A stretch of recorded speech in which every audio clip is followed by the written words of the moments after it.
Just like Cinderella, Amelia lived with her stepmother and two stepsisters in a small wooden cottage at the edge of the kingdom. Her father had passed away years ago, leaving her with nothing but kindness in her heart and a voice that sounded like moonlight on water. But kindness was not something her stepmother valued. Every day, Amelia swept floors before sunrise, washed clothes till her fingers wrinkled, and cooked meals she barely got to taste. Her stepsisters, Clarissa and Maribel, spent their hours doing nothing but admiring themselves in mirrors and shouting Amelia's name whenever they needed the tiniest thing. Amelia worked hard, but she never complained when she felt overwhelmed.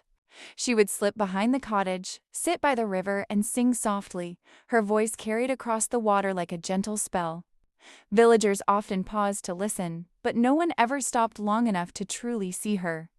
To them, she was just the maid girl of the cottage. Her stepmother hated her singing, always yelling, "Stop making that noise and finish your chores." But singing was the only thing that made Amelia feel alive. In the castle far away, Prince Fredrick battled a secret he hid from the entire kingdom. A sudden, painful infection had left him temporarily blind. He could see light, shadows, and blurred shapes. But faces were a mystery. Concerned. The royal physician urged him to travel to the neighboring kingdom for urgent treatment. On their journey, Prince Fredrick insisted they stop to rest near the river that cut through the countryside. While the guards prepared camp, the prince felt restless. He took slow steps away from them, wanting a moment alone. And wanting to feel normal again. He could see the world only in soft outlines, but he longed to hear something beautiful. Then he heard it, a voice, soft, warm, heartbreaking. Amelia. She was sitting by the riverbank, singing to herself as the water danced around her feet. Prince Fredrick followed the sound carefully, guided by her melody more than his weak sight. When he finally reached her, he apologized for disturbing her. Amelia, startled, turned to him. She could not see his royal garments clearly. He looked like a traveler, and he did not reveal who he was. They began to talk. He asked her why she sang alone. She asked him why he sounded sad even when he smiled. They laughed. They talked about stars, freedom, dreams, and when he shyly joined her in a duet, Amelia's heart melted. He fell for her voice and for the gentle shape of her soul, but he still could not see her face clearly. And Amelia never imagined she was speaking to the prince. As the sun set, a royal guard called out for him. The prince panicked. He didn't want Amelia to know who he was yet, so he simply whispered, "I hope we meet again. I won't forget your voice." He didn't ask her name, she didn't ask his, and just like that, he left. Days later, after receiving treatment, Prince Fredrick returned with his full sight. The first thing he wanted to see was her, the girl by the river with the voice like magic. But he had no name, no face, nothing to guide him except a memory and a melody. So he made a royal announcement. A kingdom-wide singing competition will be held. The girl whose voice I heard by the river, she will be my bride. The entire kingdom buzzed with excitement. Trumpets sounded in every village as town criers shouted, "The prince seeks the maiden with the magical voice." A grand singing competition will be held at the palace. The winner shall become his bride. Clarissa and Maribel screamed with joy. They ran around the cottage grabbing dresses, ribbons, and jewelry. Amelia froze. Her heart began to race. Her voice, her river, her mysterious stranger. Could it be? No, it couldn't. Her stepmother scoffed at her hopeful expression. "You?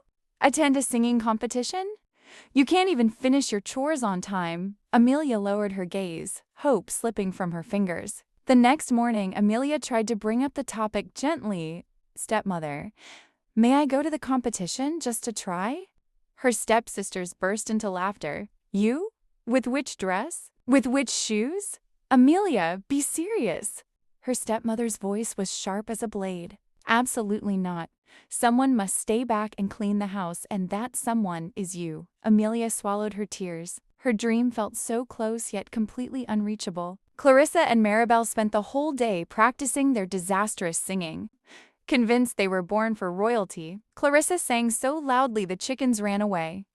Maribel's voice cracked so terribly even the mirror looked stressed. But their mother clapped proudly. My daughters, Prince Fredrick, won't resist such talent. Meanwhile, Amelia scrubbed floors, washed heaps of laundry, cleaned shoes, polished furniture, fetched water, and cooked dinner, all while listening to their off-key performances. Every time she hummed softly to calm herself, her stepmother barked, "Quiet! You sing too much! Leave the real singing to your sisters." Amelia's heart ached, but she obeyed. That night, as the house slept, Amelia sat by the window, staring at the moon. What if he's the same man from the river? What if he remembers my voice? What if I never get the chance to find out? She held her hands together tightly, whispering to herself, I just want to try. Even once.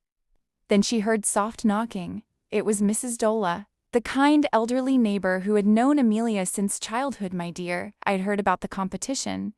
She said gently, You should be there. Amelia sighed. Stepmother will never allow it. Mrs. Dola looked at her with a mysterious smile. Sometimes miracles show up in unexpected ways. Just don't give up yet. Her words lit a small flame of hope inside Amelia's chest. Morning arrived in a rush of excitement. Clarissa and Maribel screamed as they dressed in their glittering gowns, painted their faces, and poured buckets of perfume on themselves, Amelia. Fix my hair, Amelia. Tie my corset, Amelia. Shine my shoes? Amelia obeyed every command, but when she asked, quietly, Can I at least come along to watch? Her stepmother glared at her. You? At the palace? Don't embarrass us. Lock the doors when we leave, they marched out proudly. Riding away in a hired carriage, leaving Amelia alone in the silent cottage. She sat on the wooden stool, hands shaking, tears falling. Is this really the end? Will Prince Fredrick forget the girl by the river forever? Will my voice never be heard again? But at that exact moment, someone knocked on the door, slow, soft, almost magical. When Amelia opened the door, Miss Dola stood there, but she looked different. Her eyes glowed softly, her smile warm, and the air around her sparkled like moon dust. My dear, she said, raising her hand. I think it's time you saw the life you deserve. Amelia blinked. Ms. Dola, who are you? The old woman chuckled. Someone your mother never allowed to help you. Someone with a little magic left. She touched Amelia's shoulder. And in a swirl of golden light, Amelia's ragged dress transformed into a breathtaking gown that shimmered like starlight on water. Then Ms. Dola held out a delicate silver mask. You must wear this so your stepmother won't recognize you. But listen carefully, child. When you hear the sound of a bell, you must return home immediately. If not, you will change back into your cleaning clothes. Amelia nodded, heart pounding with excitement and fear. Moments later, she stepped into a glowing carriage, off to the palace. The palace was overflowing with people, but when Amelia walked in, everything seemed to pause. Her gown glittered, her mask hid her identity, and her voice filled the hall when she began to sing. Prince Fredrick froze. His heart recognized that melody instantly. He walked straight to the stage, eyes locked on her. I've found you, he breathed. Your voice? I could never forget it. What is your name? Amelia opened her mouth to answer, but then, gong gong gong, the bell rang, her stomach dropped. My name is Amelia, she said quickly, already stepping back. I have to go. She ran, the prince calling after her. Her stepsisters gasped. They knew that voice. Her stepmother clenched her fists in rage. Outside, Amelia's mask slipped off. Falling to the ground as she fled into the night, Prince Fredrick picked it up, whispering, Amelia, I will find you. The next morning, the prince began his mission. He sent royal messengers to gather the names of every Amelia in the kingdom. Then visited each home personally. One by one, he asked the maidens to sing. But none of their voices matched the magic he heard by the river, or at the palace. Finally, he arrived at the little wooden cottage. Amelia's stepmother panicked. She locked Amelia in her room, turned to her daughters, and hissed, One of you must pretend to be Amelia. He must not find the real one. But Clarissa and Maribel began fighting. I will pretend. No, I will pretend. You sound like a dying mosquito, and you sound like a broken drum. When Prince Fredrick stepped inside, both girls rushed forward. I'm Amelia! No, I'm Amelia. The prince stared at them, unimpressed. No. I remember you two. You were the awful singers at the competition. Their faces dropped. Where? He asked coldly. Is the real Amelia? There is no one else living here. The stepmother lied, but the prince had already done his investigation. He knew the truth. Just as he turned to leave, a soft sound drifted through the halls. A song. A melody he knew better than his own heartbeat. Amelia's voice. Prince Frederick's eyes widened. He followed the sound down the hallway. Stopping at a locked door. Break it, he ordered. With one heavy hit, the guards smashed the door open.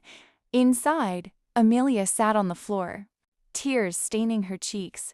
When she looked up and saw him, she gasped. Prince Fredrick knelt beside her, holding out the silver mask she had dropped the night before. You left this, he whispered gently. And I've been looking for you ever since. He extended his hand toward her. Amelia, will you be my wife? Her breath caught, slowly. She placed her hand in his.